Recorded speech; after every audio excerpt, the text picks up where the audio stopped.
On January 4, 2024, Anahi Espindola found herself at the 7 Gym, located in the recreation sector of Viña del Mar City in Chile.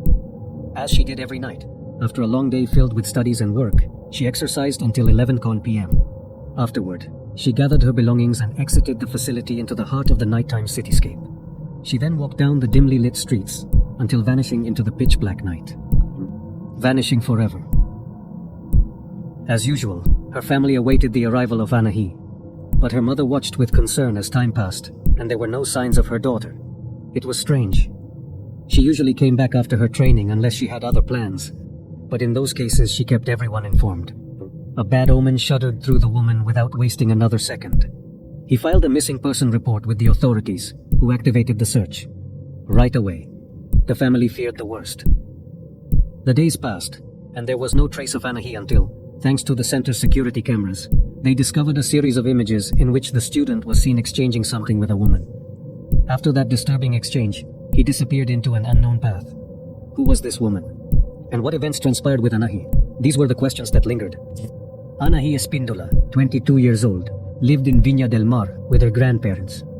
She was characterized by being a calm, funny, and very passionate young woman. He also held a part-time job in a mall store. While studying recently, he had taken the entrance test to higher education and had obtained good results. Anahi's future was promising, her goal after passing the exam. It was to become a social worker, since all her life she had dreamed of helping those most in need. Sadly, this never happened. Anahi never got into college. She always went to the beach to walk her pet along the shore, because she enjoyed the water of getting her feet wet in the sea and sinking into the sand. The girl had a mystical relationship with the sea, she said, but this love for the dangerous and unpredictable nature of the waves. It would be her doom in the midst of the arduous police search, and with the anguish of the young woman's relatives for not knowing where Anahi was.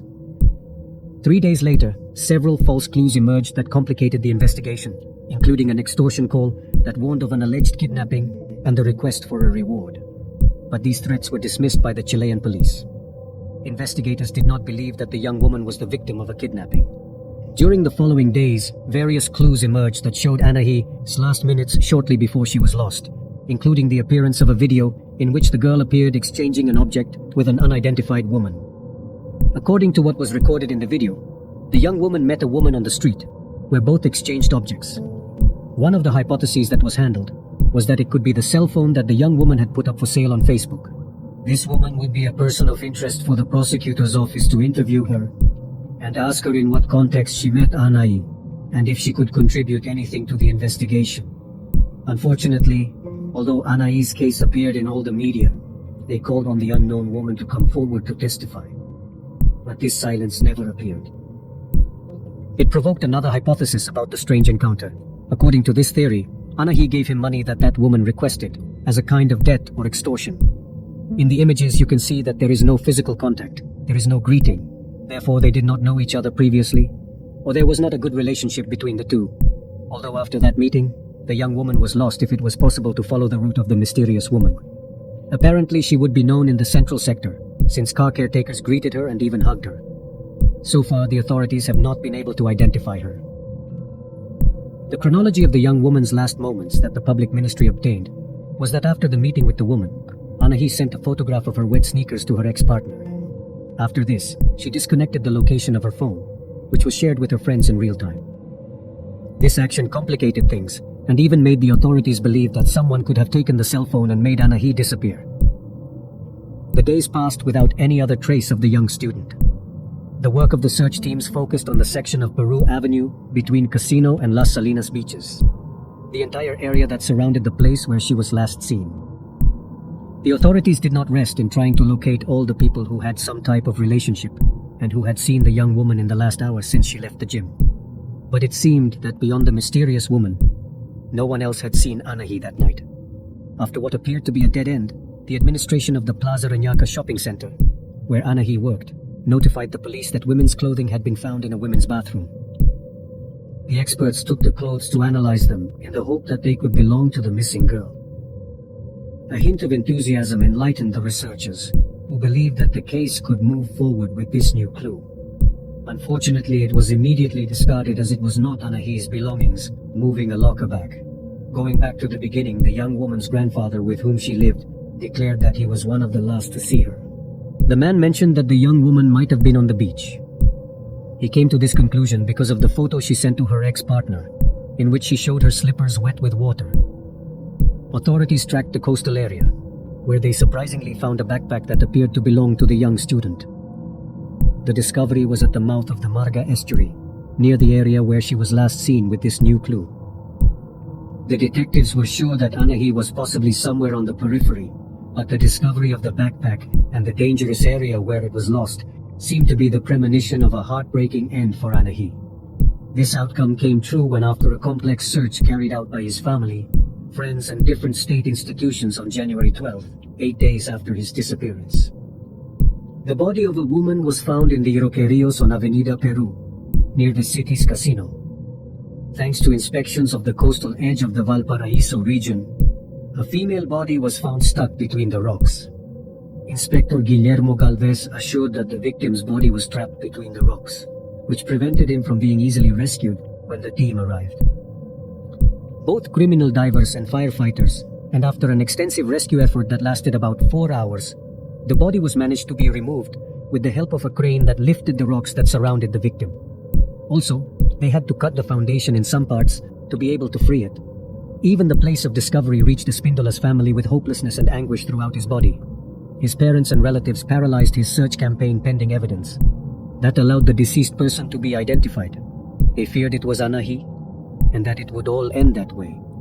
Unfortunately, their hopes that the young woman would return safely to her home were shattered after the confirmation that, thanks to the DNA samples of the missing woman's mother, the body that was found was that of Anahi Espindola. Now that the student had been found and not in the expected way, the investigation had to take another direction. The police began working to find the whereabouts of the person S responsible for Anahi's sad ending. But the first clues of the discovery were rather confusing. The body was in a deplorable state due to the water conditions and the days it was outside, which made it more difficult to determine the conditions under which it died. Since January 12th, his body remained in the forensic agency, where a series of expert reports were carried out. This is how the arduous work began to determine the causes of death and the possible intervention of third parties. Initially, the prosecutor's office had detailed that the case would be investigated with the gender perspective protocol, since it could not be ruled out that it was a femicide. Subsequently, on January 18th, the regional prosecutor of Valparaiso, Claudia Peribancic, reported that Anahi's body. Tests continued to be carried out to determine how his death occurred, but for the moment they are still waiting for the scientific results. However, as was initially believed, none of the background in the investigation led investigators to believe that there could have been the intervention of third parties in the young woman's death, and that it was most likely that it had been an accident. In any case, they did not rule out the possibility that it was a femicide. But this theory seemed to have less and less weight. Since then, the investigation into his disappearance and death has continued, which has led to the fact that his body has not been handed over to his family. The main problem was the state of Anahi. The injuries were multiple due to the time he was at sea and the action of marine fauna, further delaying the forensic examination. However, not everyone agreed that it was a simple accident. It was difficult for the young woman's uncle to accept that the end of his niece was so simple, so he hired Jaime Brieva Quintana, a criminal investigator who developed his own investigation, marking striking differences with the hypotheses of the prosecutor's office and categorically ruling out the possibility of accidental death given the delay in the results. That would reveal the cause of death of Ana and Espindola. The private detective and the uncle went to the place where the lifeless body of the young woman was found. There they not only analyzed the geography of the place, but also spoke with some workers in the area, who declared that they did not see or smell anything prior to the discovery. These informal statements opened an edge in theories and increased suspicions that someone else was involved in the incident. According to the private detective, from the place where the wave breaks to the well where she was found, there was at least a few meters away from the shore. According to him, to be able to crawl and reach just that hole, you had to make a journey that was almost impossible for a person. Besides, the entrance was too narrow to fall like that and head first with the whole body. With this analysis, the man ruled out the possibility that Anahi had he been in an accident of his own? Along that same line, he stated that it was impossible for the body to have been swept away by the current and maintained that for Anahi's body to reach that point, It would first have to have passed through the rocks that break the waves and then the cement pillars, because in the middle of one of those, they found her. Therefore, according to his hypothesis, it was impossible that the body had been carried away by the current. Until that secluded sector, the only way it would end up there was if someone planted it. Following this hypothesis, the detective was sure that they put the body on the same day of discovery, because the day before, there was nothing. According to him, the experts had raided the area several times, had not found it, found no clues.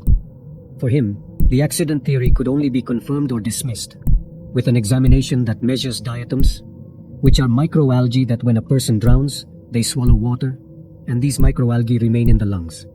The most accurate thing to confirm this is to test both Anahi's lungs and chest. If diatoms appear, Anahi was alive at the time of impact and drowned. That result is key, and we just have to wait for the researchers to run the test to reveal if it really is. Is this an accident or a crime? Anahi's body has not yet been handed over to her family for burial. From that institution, they explained that this must be ordered by the public ministry, who are the ones who direct the pathological investigations that must be carried out. Anahi's mother sent a message on social networks to her family and friends where she asked them to respect the privacy of the mourning, that they are living as a family, and avoid speculation regarding the causes of their daughter's death. According to the woman, it is painful to listen to the thousands of theories that are being considered, not only by the media, but also by internet users. The mother of a Cordoba would have expressly asked her inner circle to maintain the privacy of the case. On January 30th, Anahi's mother made an unexpected call amid public commotion. What generated the case?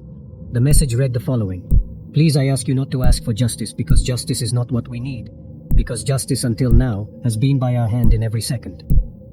The woman was grateful that the authorities had helped the family in absolutely everything, and that they had opened all their doors to them. He thanked the prosecutor and the entire institution that collaborated not only with the discovery of the body, but with the subsequent investigations that have not yet ended. According to the mother, the organization at the country level, in the case of her daughter, did work, and absolutely everything was activated to find Anahi, his whereabouts, alive or dead. This came out of her own words, according to the mother. From the first minute her daughter didn't get home to sleep, she just hoped to get her back, no matter what way. The mother never closed herself to the possibilities regarding the reasons for Anahi's death. According to her, now that she was finally able to know the end of her daughter and close that cycle of pain, she expressed that she had to learn to accept the situations. Once the authorities liberated the area where the young woman was found, family and friends of Anahi Espindola arrived in the sector and created an altar in her honor with white and purple balloons and candles. They began a ceremony around the rocks that saw Anahi perish, and hung posters with messages of gratitude full of love, and asking that she rest in peace. More than 2 months after the young woman's body was found in Los Roquerillos, the cause of her death remains a mystery, with ongoing expertise by the Legal Medical Service. Prosecutor Claudia Peribanchi is still firm in her hypothesis of an accidental death. The distressing search for Anahi Espindola and her consequent media impact moved Chileans who have seen how in the first days of 2024 they have been marked by serious crimes in the context of an acute security crisis. It was not just the case of Anahi that hit the new year hard. Just a few days later, a 10-year-old girl was murdered in Maipú, a municipality located on the western outskirts of Santiago de Chile. While a few days after this tragic news, the homicide of a man occurred in a sector close to the first crime scene. A report from the Chilean police indicated that between the years 2020 and 2023, there were 32,539 complaints made for the alleged disappearance of girls and women. Most of the lost ones were under 18 years of age and of Chilean nationality. The precedent emerged amid efforts to improve people search systems, because every second counts to achieve a hopeful ending. Perhaps it is not the case with Anahi.